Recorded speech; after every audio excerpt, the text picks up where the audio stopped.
Acompáñeme porque ya lo tenemos aquí con nosotros a Agustín Rossi. Mira, Rossi, me voy a poner de espaldas a la cámara, pero lo voy a saludar. Peter, ¿cómo estás? Buenas noches. ¿Cómo anda? Bien. Hoy nos quedó así el tiro de cámara, estamos cambiando lo que es la escenografía del canal. Bueno, a ver, se mueve la política, ¿no? Hay decisiones que se han tomado en las últimas horas, pero quiero un análisis suyo de lo que han sido los últimos días en la Argentina, donde hay protagonistas que han aparecido en escena, el Papa Francisco, por ejemplo, qué pasa con lo que es el sindicalismo, con los Moyano, y un gobierno que da la sensación al menos que es muy crítico con todas estas situaciones. Me parece que hay varias reflexiones en distintos sentidos, Sí. digamos, ¿no? Yo me niego a tratar de analizar al Papa Francisco con las coordenadas de la política interna de la Argentina. ¿Por qué? Porque me parece que son dos dimensiones absolutamente distintas. Pero lo digo con claridad, digamos, quizás si no hubiese existido el Papa Francisco, lo de Luján del sábado hubiese dado, como en muchas otras oportunidades, el movimiento obrero concurrió a la festividad de San Cayetano. Me acuerdo a fines de la dictadura militar y los principios de la democracia con la CGT conducida por Saúl Gualdini, con una relación muy fuerte en este sentido. La relación del movimiento obrero argentino con la Iglesia Católica Argentina es una relación que recoge una cantidad de años y que siempre se ha expresado. Así que a mí me parece que es un error, digamos, ¿no? Francisco es uno de los líderes mundiales, quizás uno de los líderes mundiales más importantes que hoy tiene este mundo. Es el líder mundial que más claramente fija una posición en contra del neoliberalismo, del liberalismo económico. Entonces me parece que tratar de encuadrarlo dentro de la lógica de lo que es la política interna argentina es un error. Ahora, por ejemplo, yo creo que en realidad lo que sucedió es una enorme movilización de trabajadores que fueron a Luján, que pidieron una celebración religiosa, y la Iglesia, como en tantas otras oportunidades y ante diferentes circunstancias, concedió esa celebración religiosa. Me parece que además hay una idea de hablar de hacer todos estos análisis políticos para obviar lo que es lo que claramente sucedió, que fue la enorme movilización, ¿no? Yo no estuve, pero me contaban los compañeros que estuvieron, que era desde la plaza, desde la puerta de la Basílica hasta casi la autopista, que cantidad de trabajadores participando de eso. Que obviamente el gobierno quiere desplazar el eje de pero atención el gobierno sale con un eje y que con una confabulación. A mí, hasta desde el punto de vista político, si se quiere, este ataque frontal hacia la Iglesia no parece aconsejable para un gobierno que no es que tenga toda la fortaleza.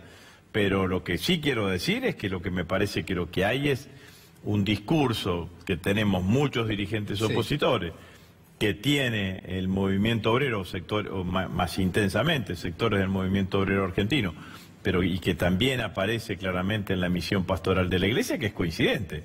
La coincidencia es esta política económica del gobierno macrista en 3 años ha empobrecido a los argentinos, hay pérdida de puestos de trabajo, hay pérdida del poder adquisitivo del salario, hay hambre en determinados sectores de la sociedad, y eso es lo que produce la confluencia. Me parece que es así. Usted es el presidente del bloque de diputados del Frente para la Victoria. Sí. ¿Ve en lo que han sido los movimientos de las últimas horas, la salida de Felipe Solá y otros diputados del Frente Renovador, ve que se está ensamblando lo que puede ser un frente opositor más importante?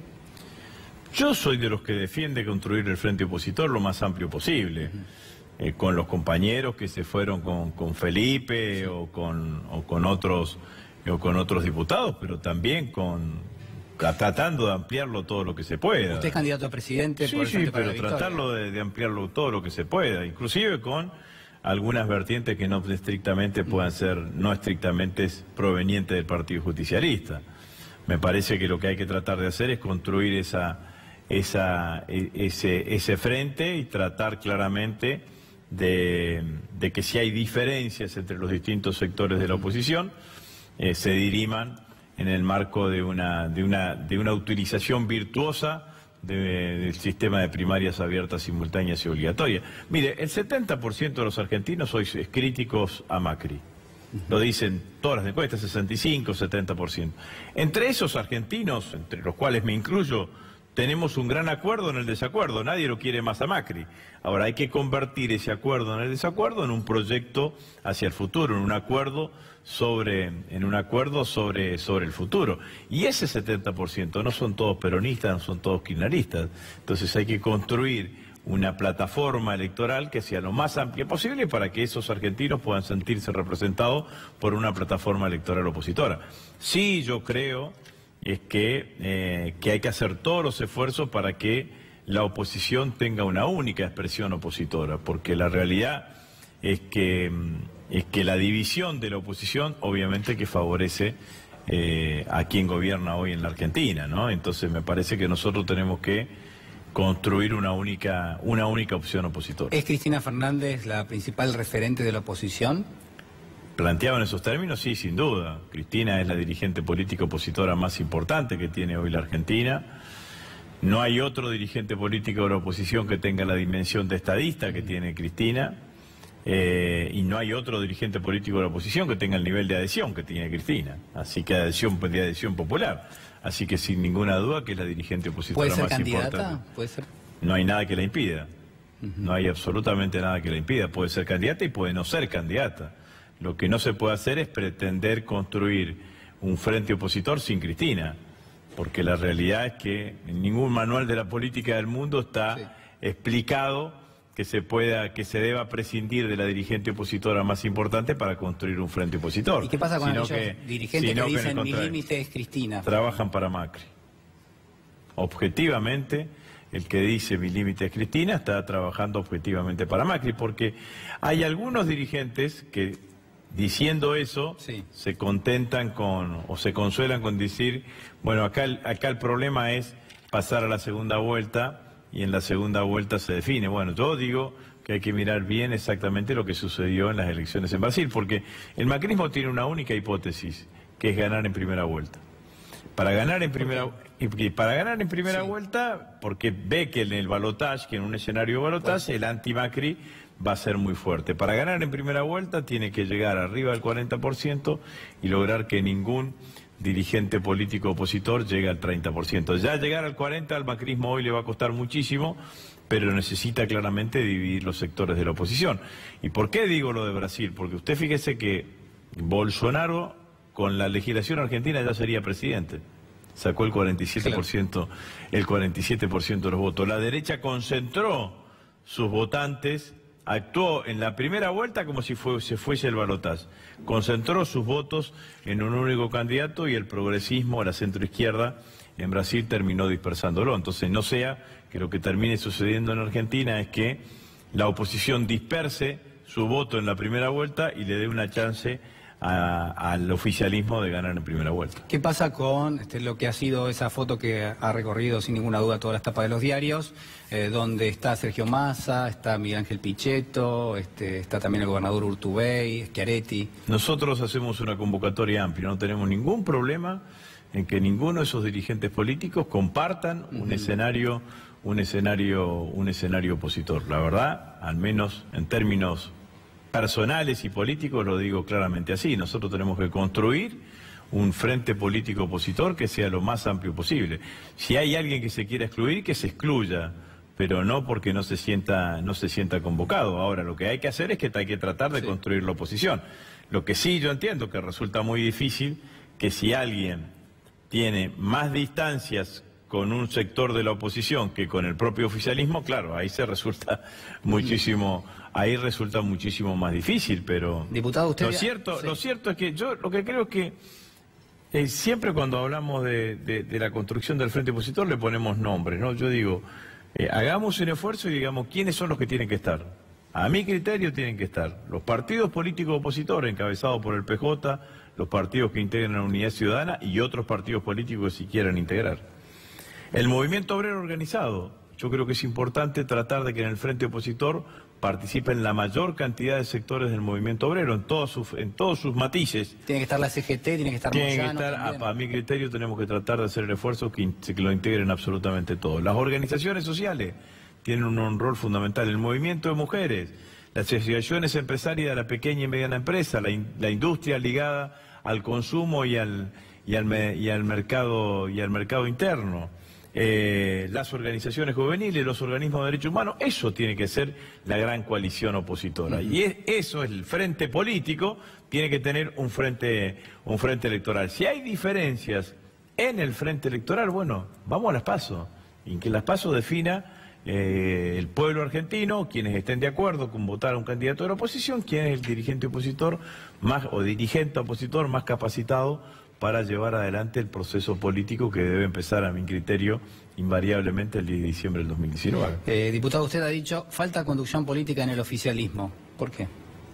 Bueno, hay una crisis de liderazgo que sin duda es así. Yo creo que esa crisis de liderazgo se puso de manifiesto ese primer fin de semana de septiembre, en donde tuvimos ministros. Los jóvenes fue ministro, era ministro el viernes, sí, volvió a ser ministro el lunes, sí. Y entre el sábado y el domingo había presentado la renuncia. La renuncia, y bueno, ahí me parece que se notó claramente una falta de liderazgo. Y esa falta de liderazgo se nota además en las peleas que hay hoy en el gobierno, ¿no?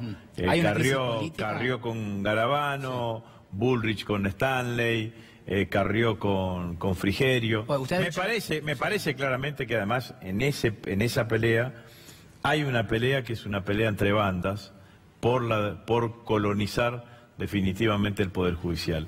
La pelea entre Carrió y Garabano es la pelea entre Carrió y Angelici, sí, para ver quién termina dominando el Poder Judicial. Y la verdad que eso es terrible desde el punto de vista. Y si es así, si Carrió reconoció que los jueces van a consultarle a ella,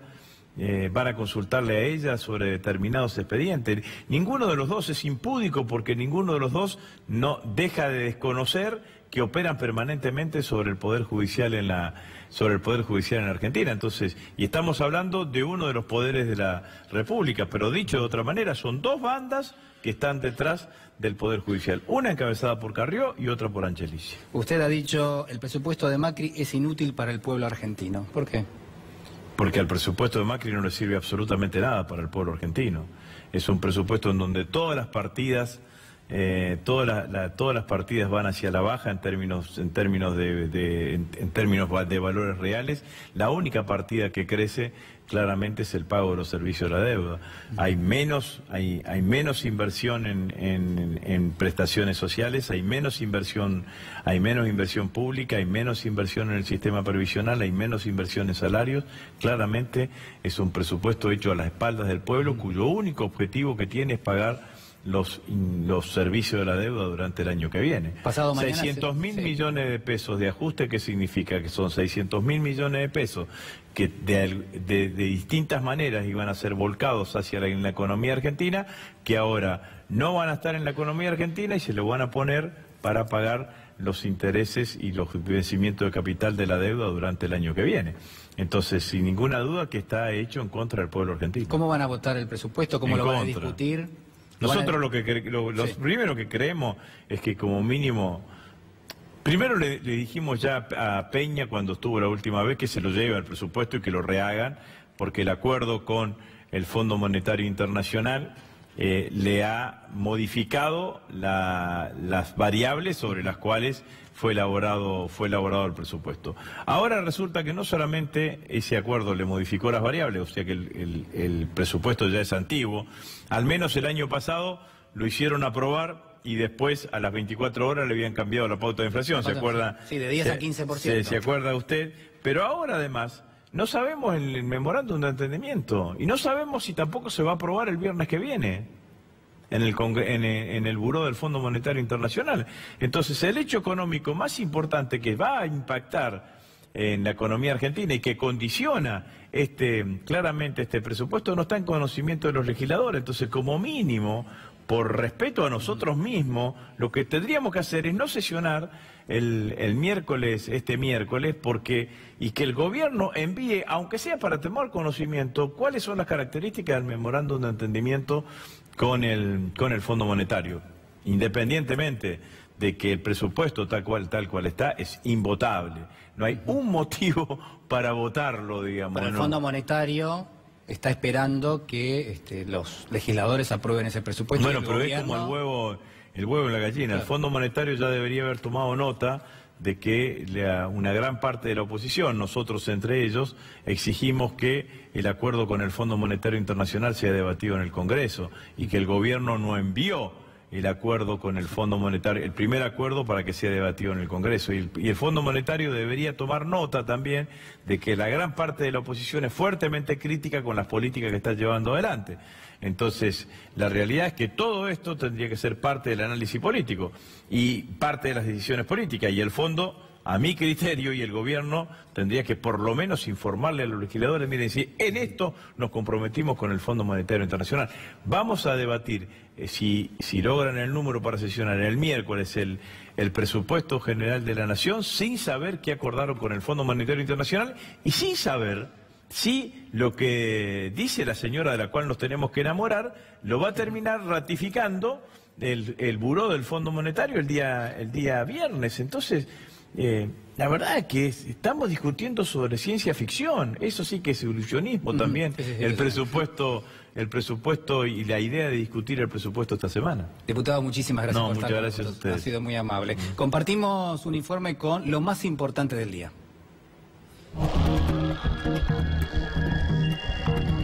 Estamos acá para presentar un nuevo bloque de 5 diputados que venimos de Frente Renovador, que se va a llamar Reencuentro para una Nueva Argentina.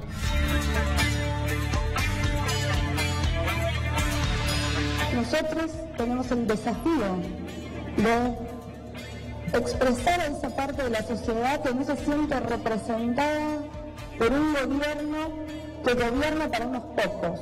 Un interbloque con las diputadas y los diputados presentes de el Peronismo para la Victoria y del monobloque de la diputada Vicky Donda. Y queremos ser la voz de las mayorías, de todos. Sabemos que no alcanza, pero es un paso. Queremos ser un puente para unir a todos esos sectores en diversidad y amplitud que hoy no se encuentran representados en quienes están gobernando.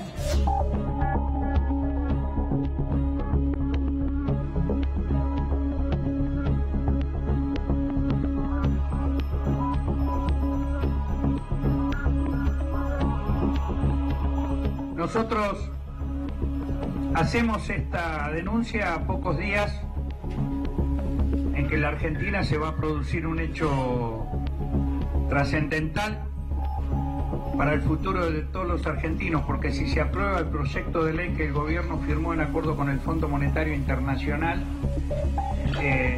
entendemos de que va a ser sumamente gravoso y criminal para el pueblo y la nación argentina.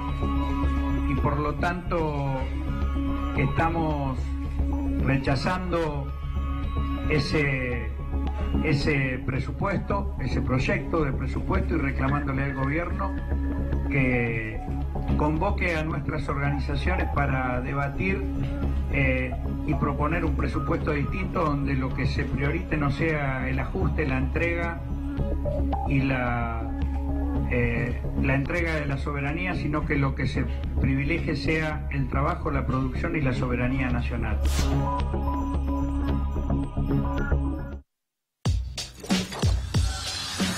Muy bien, estamos aquí en nuestros estudios con Gustavo Vera, titular de la Alameda, docente, político, dirigente. Muchísimas gracias por estar con nosotros. También con José Ignacio de Mendiguren, diputado por el Frente Renovador. Quiero preguntarle a Vera, bueno, hoy ha tenido lugar una polémica bastante importante. El gobierno, a través del diputado Lipovetsky, ha señalado: no me parece que la Iglesia Católica tenga que participar de un acto político sindical. ¿Cuál es la lectura que hace? Francisco dice textualmente que la política es la forma más alta de caridad y que los cristianos tienen que involucrarse en política en el sentido mayúsculo del término, sea como solidaridad social, sea comprometiéndose con la sociedad bajo diversas formas.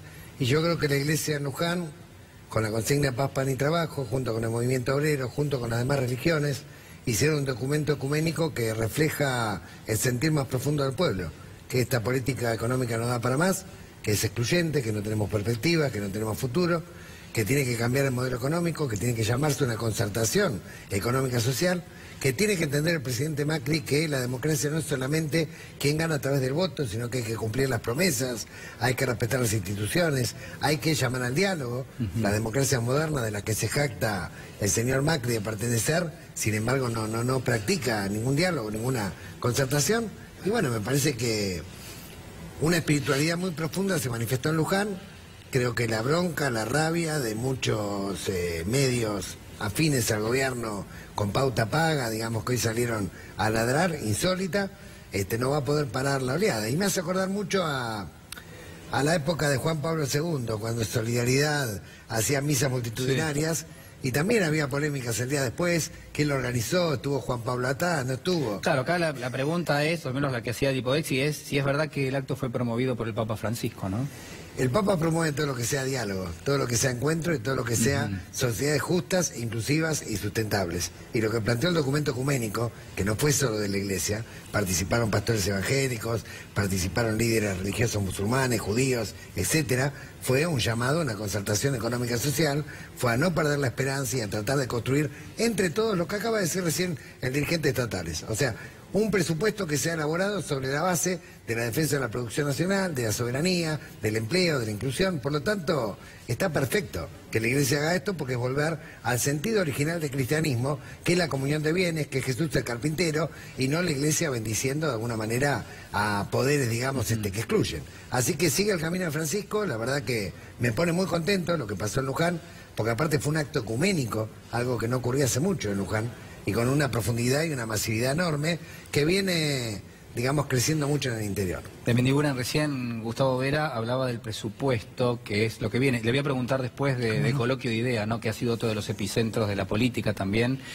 hace apenas algunos días. Pero digo, ¿qué viene ahora en el Congreso y cómo está evaluando lo que es este proyecto de presupuesto, de ley de presupuesto, que tiene ya muchos rechazos por parte de algunos sectores políticos?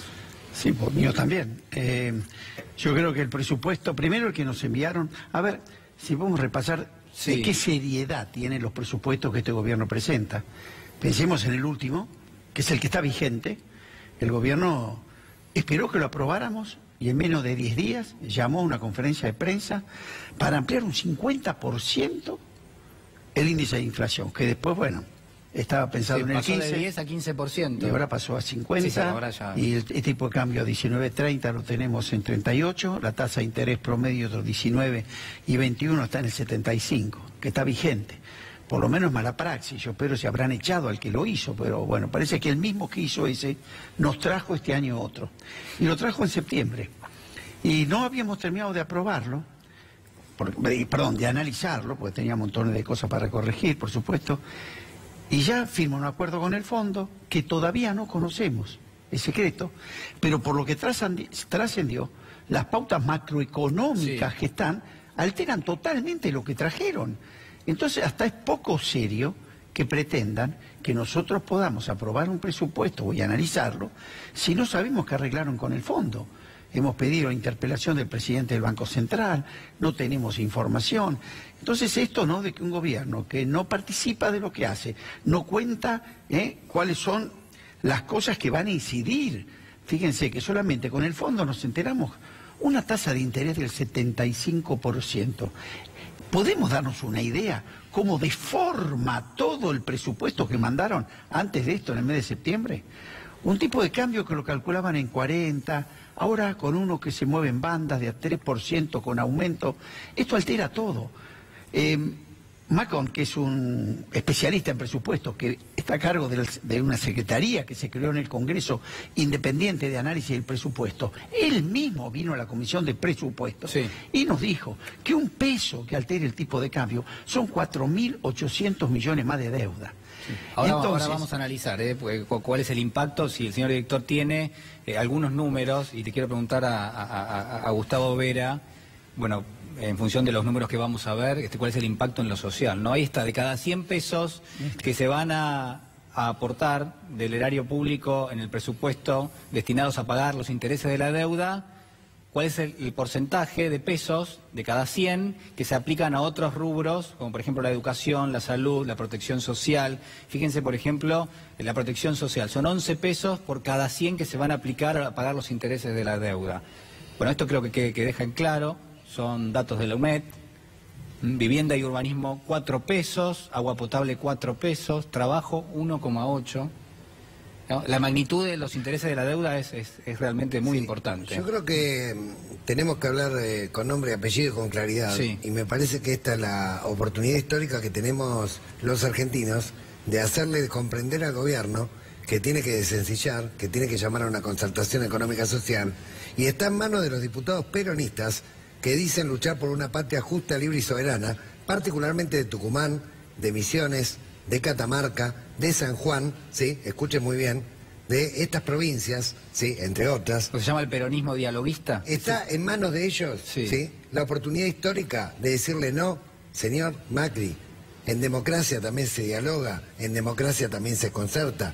Hay un poder, el poder legislativo, que con el poder ejecutivo tienen que consensuar las metas presupuestarias que tienen que estar acorde, digamos, a las demandas de los gremios, de las cámaras empresariales, de una sociedad que realmente sea inclusiva. Pero entonces, a ver, en esta oportunidad histórica la tienen ahora, porque si ahora aprueban ese presupuesto, claramente ese presupuesto nos lleva a un nivel de conflictividad enorme, a un nivel de exclusión, a un nivel de pobreza. Bueno, eso le iba a preguntar, ¿cuál es el impacto en lo social que enorme, tiene? Enorme. Claramente va a crecer la conflictividad de una manera que nadie quiere que crezca de esa manera. Todos queremos, digamos, vivir en una sociedad democrática que nos incluya a todos. No queremos, digamos, que se siga incrementando la conflictividad. La CGT ya está anunciando, incluso coordinadamente con el Frente Sindical y con la CTA, un nuevo paro de 36 horas. ¿Hasta dónde pretende llegar el gobierno? Este ajuste generalizado no soporta las espaldas del pueblo. Entonces, por eso insisto, los diputados de Misiones, de Catamarca, de San Juan, de Tucumán, de Salta, de Entre Ríos, tienen una responsabilidad histórica ante el pueblo. Porque esto no es... digamos, rechazar el presupuesto no es llamar a la ingobernabilidad, por el contrario, es llamar a la gobernabilidad democrática, que es la que se establece sobre el consenso y sobre la base de que el gobierno tiene que cumplir las promesas que hizo en la campaña electoral. El gobierno no prometió esto. Prometió que iba a eliminar la pobreza, prometió que iba a crear fuentes de trabajo, prometió que no nos iba a llevar al Fondo Monetario, hizo todo lo contrario. Entonces estamos frente a una estafa electoral, frente a un no respeto de la división de poderes. Bueno, claramente esta oportunidad histórica la tienen los diputados de esas provincias, a los que llamo a reflexionar. A ver, si uno mirara el presupuesto que enviaron, lo que el gobierno ya está diciendo, que va a terminar su periodo de 4 años con 0 crecimiento, 6 puntos menos de PBI por habitante, una deuda de más de 100.000 millones, 220% de inflación. Eso es lo que digo, voy a terminar mi periodo con este resultado. ¿Cómo podemos aceptar eso?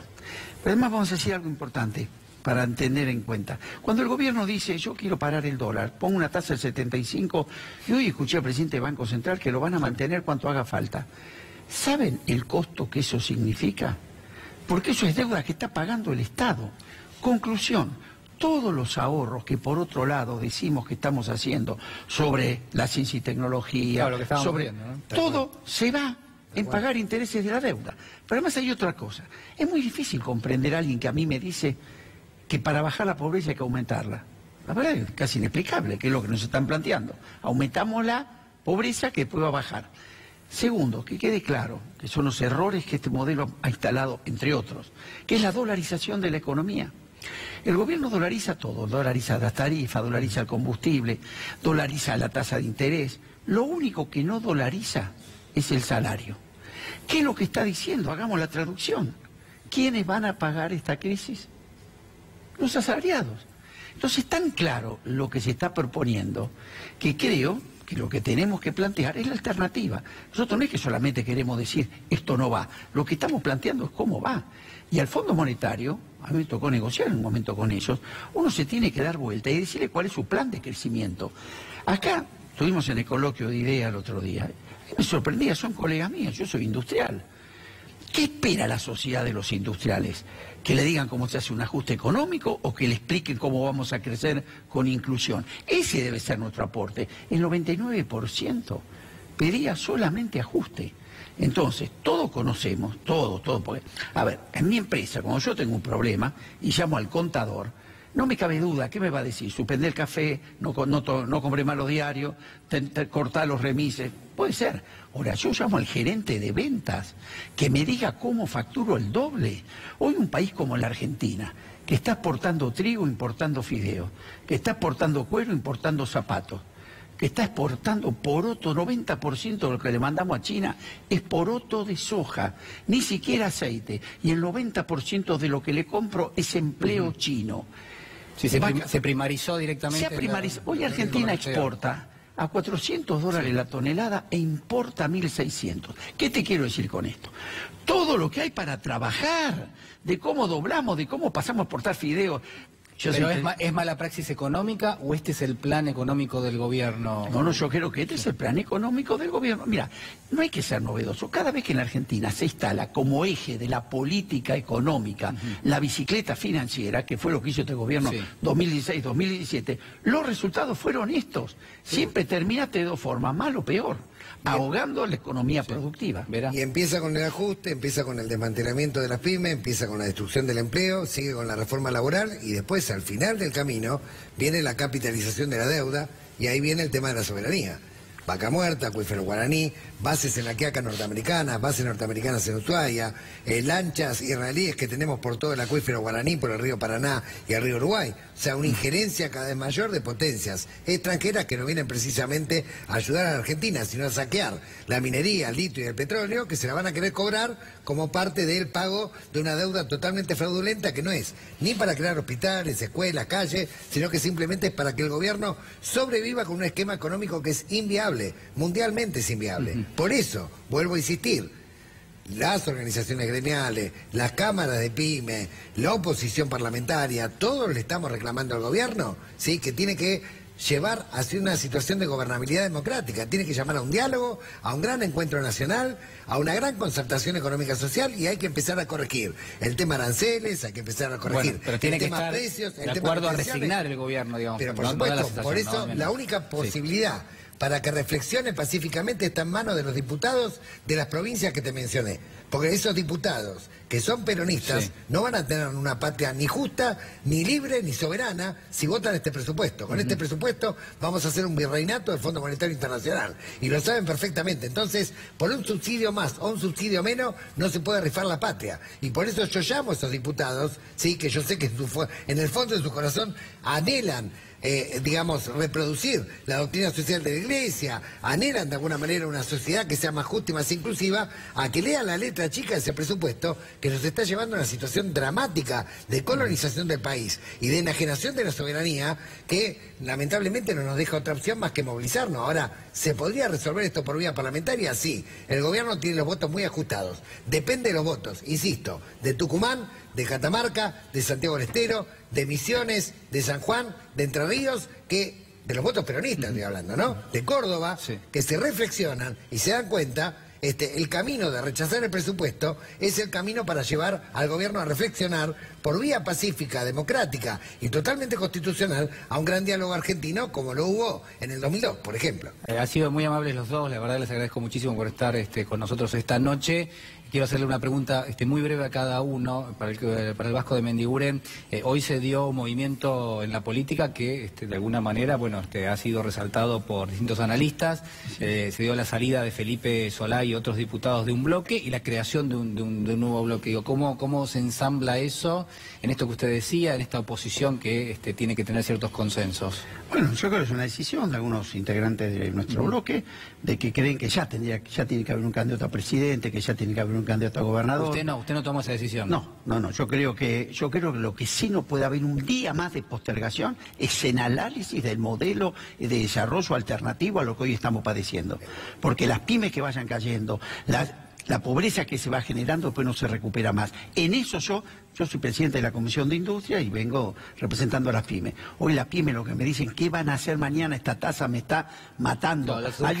Hemos parado la corrida del dólar y se ha agrandado una corrida de pequeñas y medianas empresas que no la vamos a poder recuperar. Esto nos pide la sociedad, no tanto que discutamos dirigencia. ¿Vera? Mira, lo que está pidiendo la sociedad es lo que básicamente está armando la multisectorial 21F, que son 933 organizaciones de Ushuaia a La Quiaca, de todo el arco político, de todo el arco gremial, que han armado un programa de 21 puntos con el que llaman a una concertación económica social, más de 500.000 de gremios, CTA, CGT, todas las variantes del peronismo, la Cámpora, Frente Renovador, todas las variantes del peronismo.